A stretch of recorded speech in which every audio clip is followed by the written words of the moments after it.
5 metre आंचल हिंदी कहानी। कमरे से आती खुलखुल की आवाज ने मानो सीना चीर के ही रख दिया था उसका। खांस के कम्मो अम्मा शालू को बुला रही थी। करमजली जरा आके मेरे बर्तन तो उठा ले। आज ये नई बात नहीं थी कि शालू को करमजली के नाम से पुकारा जा रहा था। उस नाम को सुनते सुनते वो अपना नाम शालिनी भूल चुकी थी, जिसे उसके माँ बाप ने प्यार से दिया था। जैसा नाम था वैसा ही उसका व्यवहार था। चुपचाप रहना, शालीनता से अपनी जिम्मेदारियां निभाना। कहने को शालू बहू थी, पर नौकरानी से ज्यादा इज्जत नहीं थी इस घर में उसकी। 7 बरस पहले शालू इस घर में कम्मो की बहू बन के आई थी। शालू कम्मो की एकमात्र बहू थी। कम्मो ने रघु को 4 पुत्रियों के जन्म के बाद पाया था। काफी मन्नतों के बाद रघु पैदा हुआ। बड़ी बहनों का चहेता था रघु, और तो और कम्मो ने भी उसे सिर चढ़ा रखा था।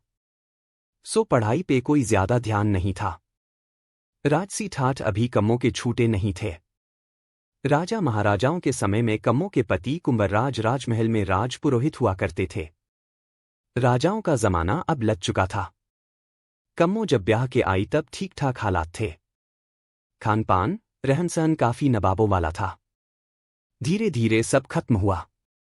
नाम के ठाठ रह गए। एक के बाद एक 4 बच्चे हो गए। 4 लड़कियां हो गई। बेटे के इंतजार में 5वां बच्चा रघु था। खजाना कब तक नवाबी शौक पूरे करता, खाली होता जा रहा था। अंदर से खाली पर बाहर कम्मों का रुआब अभी भी जमींदारों वाला था। इसी खाली खजाने के गम में कुंवरराज ने दम तोड़ दिया। अब घर की सारी जिम्मेदारी कम्मों की हो गई। लेकिन उस पर कोई ज्यादा असर नहीं दिखता था। वहीं शाम को मुंह में बीड़ा दबाकर आंगन में पीपल के चबूतरे पर पालती मारे चौपाल लगती। सारे गांव की खबर लेना, किसकी किस से लड़ाई हुई, किसके घर कौन आया, किसका घर में क्या हाल है, ये सब मानो कम्मों को जानना जरूरी था। रो के पूछती और हंस के गाने वालों में से थी वो। अपने फटे का पता नहीं, पर दूसरों के फटे में जरूर टांग अड़ाने में आनंद आता था। माँ को देख बेटियां भी इसी तरह की हरकतें करतीं। बातों बातों में फंसा कर कम्मों ने अपनी 4 बेटियां किसी न किसी के पल्ले बांध दी। बाहरी चमक देखकर लोग मूर्ख बन जाते और कम्मों की बातों में आ जाते और रिश्ता जोड़ लेती थी। अब बारी रघु की आई। बच्चों की अधूरी परवरिश के कारण पढ़ाई लिखाई तो कोसों दूर थी। बस राजसी तमगे के कारण रिश्ते आ रहे थे जिन्हें कम्मों इनकार कर रही थी। उसे तलाश थी ऐसे घर की जो उसकी खोई पूंजी वापस से लाकर भर दे। ईश्वर सब देखता है। पास के गांव के जमींदार के घर से रघु के लिए रिश्ता आया। बहुत अमीर थे। अकेली लड़की थी शालू। बस कम्मों को हर हाल में उसे बहू बनाना था। लोगों से जोर लगवाकर कम्मों ने रिश्ता पक्का करवा लिया। खूब धूमधाम से शादी हुई। गहने कपड़े न जाने क्या क्या शादी में मिला। एक चीज, संस्कार, जिसकी कमी कम्मों के घर में थी, शालू के रूप में वो गलती से आ गई, जिसकी कम्मों को कोई जरूरत नहीं थी। कुछ दिन तो सब अच्छा रहा। फिर कम्मों की मांग बढ़ती गई।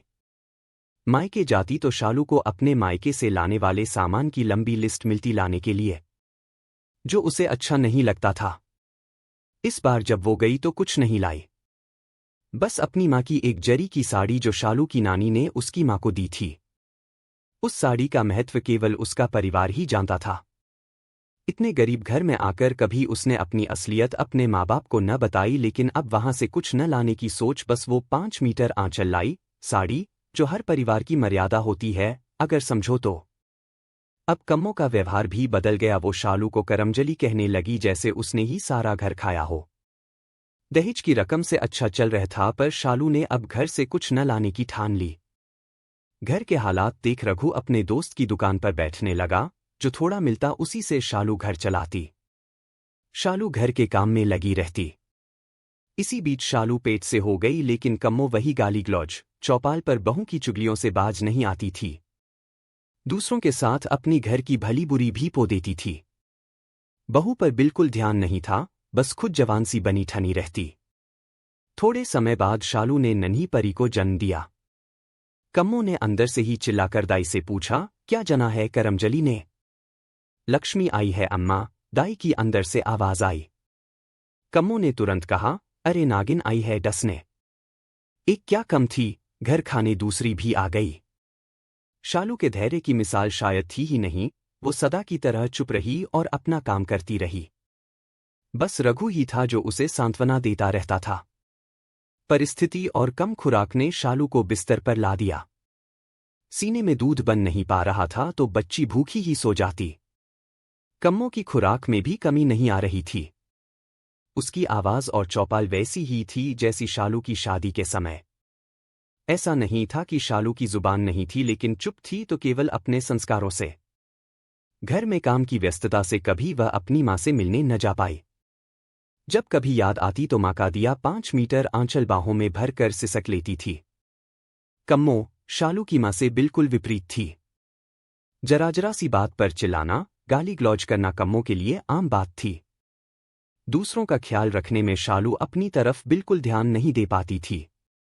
दिनों दिन कमजोर और बीमार रहने लगी। कम्मो कुछ कम पड़ती तो उसकी चारों बेटियां बिन बुलाए कई कई दिनों को मायके पड़ी रहतीं और माँ की जलिकती बातों में सहयोग की जिम्मेदारी बखूबी निभातीं। शालू अब और शिथिल होती जा रही थी। काम का कुछ सहारा नहीं, बस काम बढ़ाने सारी बेटियां चली आती थीं। संस्कार नाम के नहीं थे जो कम्मो बेटियों को देती। सिखाया तो बस ताने और गाली देना। देखते देखते बेटी लक्ष्मी भी शालू के आंचल में 5 साल की हो गई। काश एक संस्कारी आंचल शालू की माँ की तरह कम्मों के पास भी होता, जिसे वो अपनी बेटियों को विदा करते वक्त देती, जिसे बेटियां शालू की तरह मर्यादा में रहकर सहेजती। रघु की व्यस्तता घर की अशांति को नहीं देख पाई।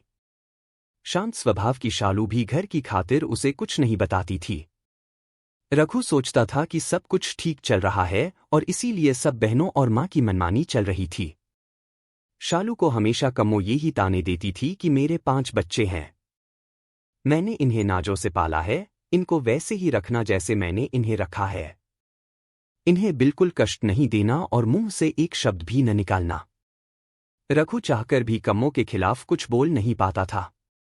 जब शालू बहुत घुटती तो कमरे में जाकर रो लेती थी। अपनी जिंदगी से समझौता, ख्वाहिशों का कत्ल उसे मजबूर कर रहा था।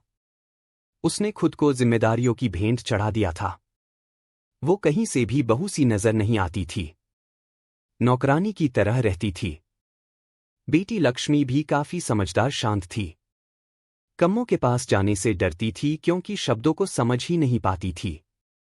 दादी से नागिन नाम सुनकर सहम जाती थी और फिर खेल में व्यस्त हो जाती थी। रघु दुकान से देर रात लौटता और खाना खाते ही सो जाता। शालू देर रात तक घर के कामकाज करके सोने जाती, तब तक रघु गहरी नींद में होता। बहुत सोचती थी कि कभी फुर्सत से वो दिल की बात रघु से करे, लेकिन उसे सोता देख उसको उठाने की हिम्मत वो नहीं कर पाती थी। वो भी थक हार के सो जाती और रघु के उठने से पहले ही उठ के चाय पानी में लग जाती। शादी के 7 साल घर में लगेलगे कब गुजर गए पता भी न चला और इस भागदौड़ में रघु शालू अपनी जिंदगी जीने की शुरुआत भी न कर सके। शालू की कमजोरी बीमारी में तब्दील हो चुकी थी। समय और पैसे के अभाव ने उसे शिया पकड़ने को मजबूर कर दिया। उस दिन सुबह से ही शालू को बेचैनी हो रही थी। उसकी उठने की क्षमता खत्म हो रही थी। आज पहली बार उसने रघु को घर पर रुकने को कहा। उसे अपने पास बैठाया और उसकी गोदी में सर रख लिया, मानो उसे जिंदगी मिल गई। आज तक कभी इतने करीब से वो रघु से नहीं मिली थी जितना आज। दिल की बात करने का वक्त शायद उस पर बचा ही न था। फिर भी लड़खड़ाई जुबान से बोली, आप अपनी माँ को मेरी माँ का वो 5 मीटर आंचल जो उसने विदा के वक्त मुझे दिया था दे देना और बता देना कि इसे मेरी बेटी लक्ष्मी को इस घर से विदा होने पर उड़ा दे और वो इस आंचल की इज्जत बनाए रखे। हर माँ शायद इसीलिए अपनी बेटी को एक साड़ी देती है कि वो न भूले माँ के वचन और मर्यादा। हम उसका मतलब अभी तक समझ न सके। ये वस्त्र जो मायके से मिलते हैं वो संस्कारों को मर्यादित रखने के लिए होते हैं, दोनों घरों की इज्जत को ढांपने के लिए ही होते हैं। और शायद भाई भाभी भी इसी बात को याद दिलाने को हर त्योहार पर साड़ी देकर इस परंपरा को निभाते हैं। आज दिल की बात कहकर शालू सुकून महसूस कर रही थी, लेकिन ये बात काफी देर से कह पाई। इस बात को कहने की हिम्मत जरा जल्दी आती तो आज रघु को शालू को न खोना पड़ता। इस कदर भी संस्कारों को नहीं उड़ना चाहिए था तुम्हें, आज रघु ने ऊंची आवाज में बात की। किसके लिए तुम निभा रही थी जरा मेरा भी सोचा होता कि मैं अब क्या निभाऊंगा तुम्हें खोकर। तुम रुको, मैं डॉक्टर लाता हूं। नहीं, शालू ने कहा और रघु को बाहों में जकड़ लिया। बस इसी बीच एक लंबी सांस खींचकर शालू ने सिर लुढ़का दिया और हमेशा के लिए शांत हो गई। रघु की आंखों में सन्नाटा और खामोशी थी, वो अब भी कुछ बोल ना पाया, सदा की तरह। रघु में जैसी मानो काटो तो खून नहीं, वो सन्न रह गया। आंखों से कुछ दिख नहीं रहा था। आंसुओं की धारा रघु के कपोलों से टपक रही थी। वो भागकर मां के कमरे में गया और मां से बोला, शालू नहीं रही। मां से जो उत्तर मिला उससे रघु अचंभित रह गया। सदा की तरह कर्कश आवाज में बोली, कोई बात नहीं और अच्छी आ जाएगी, सब्र रख। बस इस नागिन को भी निकाल दे। जिस दिन से आई है, जीना हराम कर रखा है। रघु ने जहर का घूंट पिया और उल्टे पांव अपनी शालू के पास आ गया। उम्मीद नहीं थी कि इतनी बेरहम भी मां होती है। आज रघु को शालू की सहनशीलता पर फक्र हो रहा था। कितने जल्लादों के बीच वो जी रही थी। एक वो शालू की मां थी और एक मेरी ये मां है। इतना फर्क क्यों है? मां तो दोनों थी। इस पहेली को कोई भी नहीं सुलझा सकता। आज रघु को मलाल था कि वो किस मां की कोख से पैदा हुआ। बिल्कुल भी मोह नहीं, जिसने दिन रात केवल इस घर को दिया उसके प्रति इतनी निष्ठुर। पत्थर दिल भी किसी गैर की मौत पर अफसोस तो करता है, पर ये क्या? उसने सोचा। वाकई शालू सही कह गई कि कम्मों के 5 मीटर आंचल में किसी के लिए भी छाव नहीं थी। और शालू ने अपनी मां के आंचल में सभी को समेटे रखा। सबको समेटते समेटते आज वो खुद ही सिमट गई। भारी कदमों से रघु शालू की विदाई करने लगा। रघु ने शालू की मां की वो संस्कारी साड़ी निकालकर शालू को ओढ़ा के ही अंतिम विदाई का निर्णय लिया और फिर लक्ष्मी को लेकर बिना सोचे समझे कभी खत्म न होने वाले सफर पर निकल गया, जहां ऐसे बेरहम लोगों का साया भी उसकी लक्ष्मी पर न पड़े। लेखिका डॉ वंदना शर्मा।